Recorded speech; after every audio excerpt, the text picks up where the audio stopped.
welcome to any of you who aren't already subscribed to my channel, and to all of you that are subscribed, thanks for watching the video again, or watching, yeah, whatever, you know what I mean. Anyway, yeah, so this is going to be my review, how-to of my new Randy McNally Inteliroute TND 710, which is the 7-inch GPS. Okay, that's the home screen there. We're going to get back to that in a second.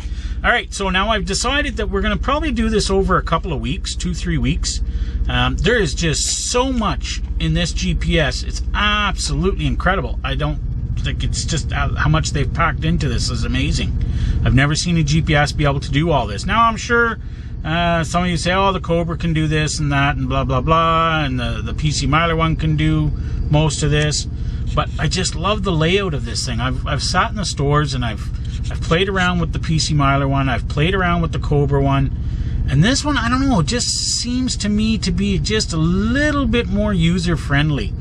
Yeah, there is a lot of stuff in this, so it's going to take a while for anyone to really get used to it. My best advice is to play. Play galore. I mean, when I'm stopped and off, I'm constantly pressing the buttons, and they're not really buttons to press, it's a touch screen. Okay? I mean, it's a touch screen. So, okay. So, it's absolutely fantastic. Just about everything on the screen is touchable. So, what I've decided to do is I'm going to go over this, and I'm going to do a how-to. I'm also going to do a final review at the end of what I think of this thing and my opinions on it, and even the pros and the cons. I'll be totally honest.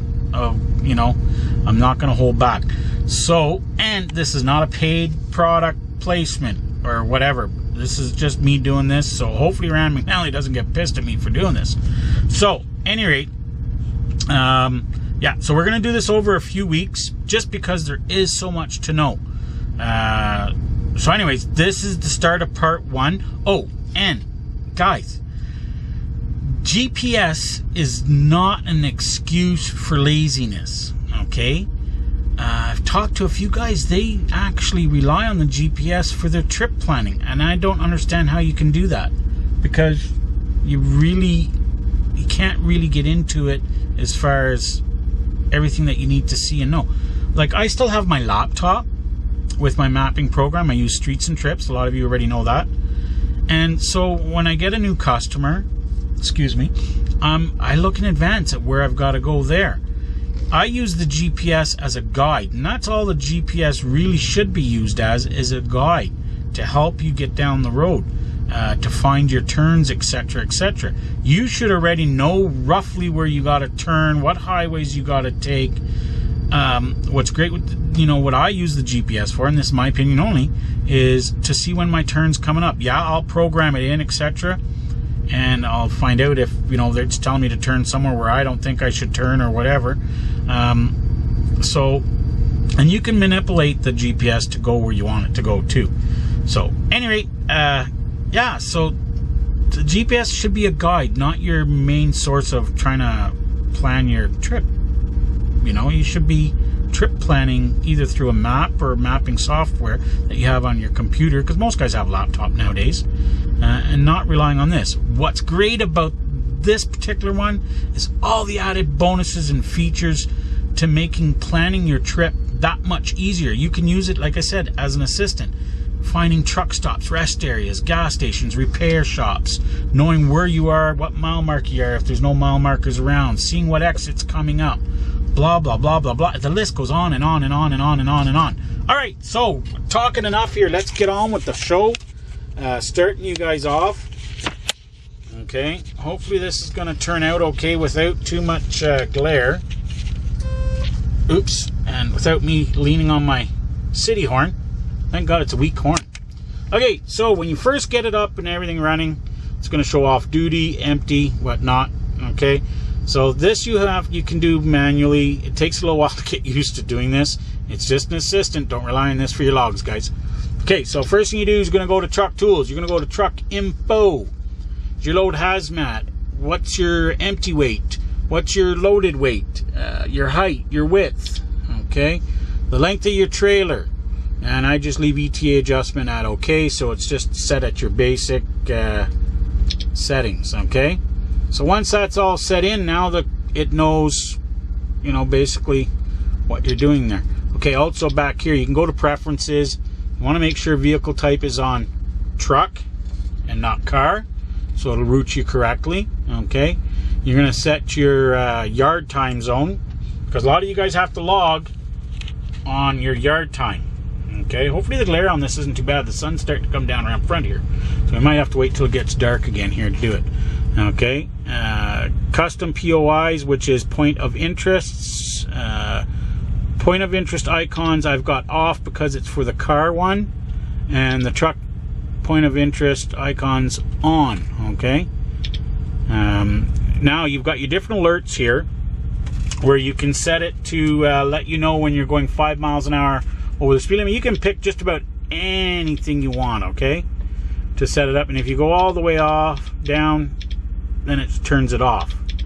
But I like it at 5 miles an hour. That's a safe one to be at. State border alert, toll booth alert, okay, let you know when you're coming up on some tolls. Automatic driver status, okay, automatic or main menu buttons. I try to do it manually, but I got it set on automatic, so once you've moved a mile, it will automatically put you into driving mode. Odometer recording is truck only, and car only, or truck and car, you have your choice. Maintenance odometer recordings you can do, mileage log, load option prompt. I've got it set as to ask me when I'm doing changing stuff and whatnot, to just ask me if I'm loaded or not. You can always put it as always loaded if you want. That's your choice. Now when you go over here to route, you can change the ETA recalculation, set on auto, so that if you do pass your exit, it will recalculate automatically. Route set as fastest. You only got two choices between fastest and shortest. I'd go with fastest. Shortest isn't always the best.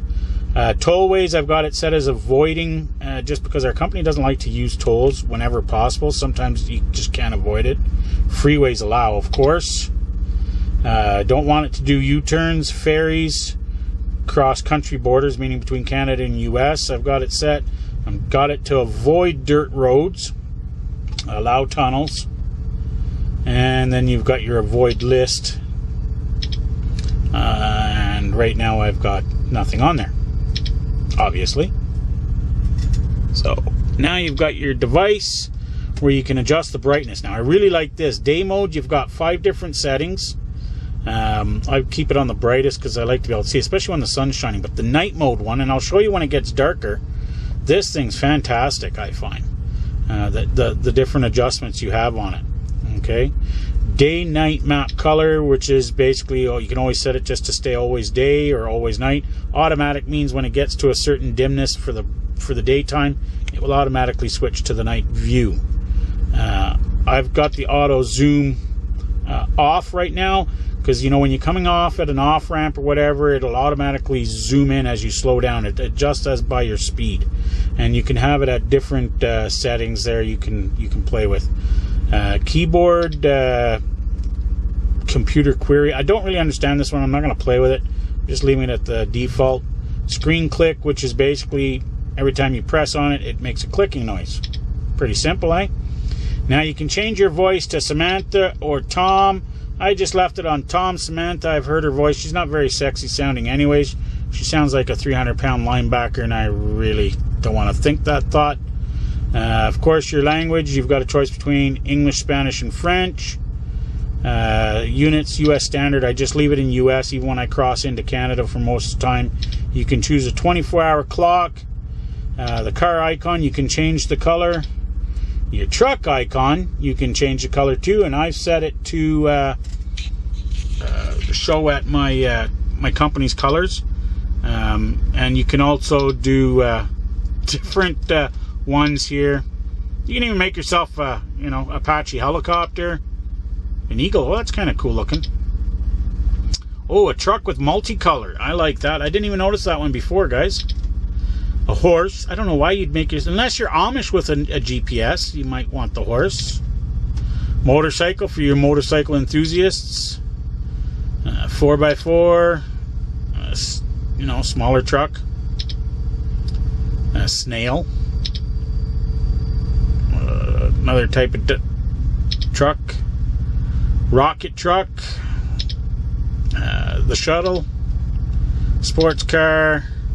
A boat. Well, I'm thinking it's a boat or it's a spaceship. I'm not sure. A tank. And then back to the regular truck here. Anyways, I've got mine set on red. Same as my truck. So, I think that's kind of cool.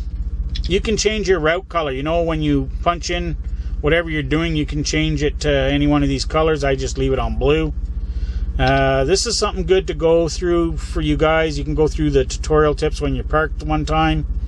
Aligning the screen is good to do every now and then, especially when you first get it, to make sure it's all lined up. GPS data tells you exactly what the status is. It's using 12 out of 12 satellites right now. To get a proper and accurate setting, it says in the directions that you need at least 4. And traffic receiver status and real-time traffic, you have to buy a separate device for this to work, and some of the reviews aren't that good, so I think it's a new add-on that they have, and I'm not even going to bother with it. And then you just have the version and whatnot, etc., etc. Alright, so we're back here to the truck tools. Okay, now the quick planner, and I'll be honest with you, I think is a little bit of garbage. I don't know about in the US cities if it's missing, but I tried a couple Canadian cities like Ottawa. It's the capital city of Canada, and it's not in here. Edmonton, big city, not in here. I mean, it's got a lot of the major cities, but I think this needs definite improvement, and I will send something in that they need to improve this, because this is a good idea, but it's lacking a lot. Okay, so warnings, which is good. This is where you can set your warnings and alerts and prompts, audio visual. You can do audio visual, or just the visual, or just the audio, or none of them. Like if you don't want it to tell you when you're speeding, or when you're coming up to a way station, or needing to make a turn, etc., then you can turn all that off. Auto dismiss warning after 10 seconds, which means it'll pop on your screen, and then after 10 seconds it goes away. Hills and sharp curves I've got turned off because, I can pretty much figure that out, and there's a lot of them out there, so it's a bit of a pain. Driving day, I've got it to tell me when my hours of service are going to be up in an hour. On duty status, up within the hour if I'm getting close, so it lets me know. On duty week when I get close to my 70 hours. Speed limit display, show car if no truck. That meaning if there's a separate truck speed limit, like the truck speed limit will come up first, or you can just none. Speed limit alert at 5 miles per hour, state border. You get them within a mile of a state line, it'll tell you. Time zone change. Toll booth that I've got set at 2 miles, way station at 3 miles, construction area. It'll let you know you're coming up to a construction area 2 miles from it. And speed limit change 1 mile from where, like if the speed's going from, let's say, 65 down to 55, it will let you know.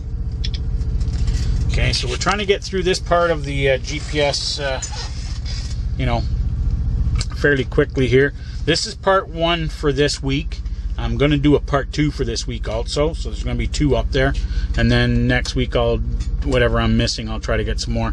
This motor carrier's road info is really good. If you just need some emergency phone numbers or need some information, let's say like on Colorado, it gives you the regular phone numbers other than 911, state police, etc. Hazardous spill, oversize, overweight phone numbers to call. A couple of different hazardous material companies, fuel tax, stuff like that. So that's really actually good, and it's between USA, Canada, and Mexico. Not that we ever go to Mexico, but it's good to have. Okay, and this is the Tell Rand feature that we're doing a separate video, or that'll be on the separate portion of it, so we'll get into that.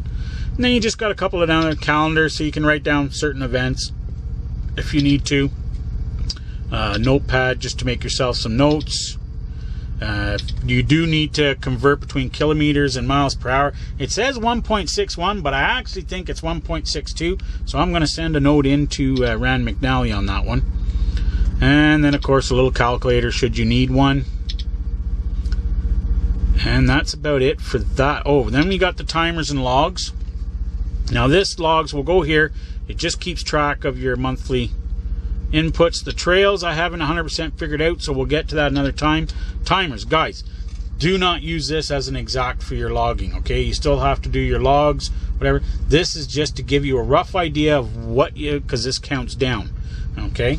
So this is just to give you a rough idea of what you have left in the day and the week. You can see I've got 48 hours left for the week. The maintenance, don't go by this, guys. I haven't even touched that or reset it because I'm not an owner-operator, but for any of you owner-operators, that's really good for you guys to keep track for your, you know, maintenance schedules, etc. I reset the odometers. Now, what I'm going to do probably when I start a trip, I'll use odometer 2, and I'll just let it run, and then at each day I'll do this. But because you're running GPS, it's air miles, guys, so it might be off by a mile or two. Okay, and that's it for that particular part of it. And then we're gonna do the map and whatnot separate, okay, and all the different features there. We already went through preferences. Yeah, sorry, just making sure I got everything. And of course you got your volume control. You can mute it if you want, okay. And we're gonna get into the choose destination later too, because we're running up here on the time. So this is going to be the end of part 1 on how to use the Rand McNally. I just wanted to give you a quick overview on this. Part 2, we're going to do that video this week also, so make sure you check for part 2, which I'll get into the choosing destination button and what's on the main screen, the map screen. Okay, and that's about it for part 1.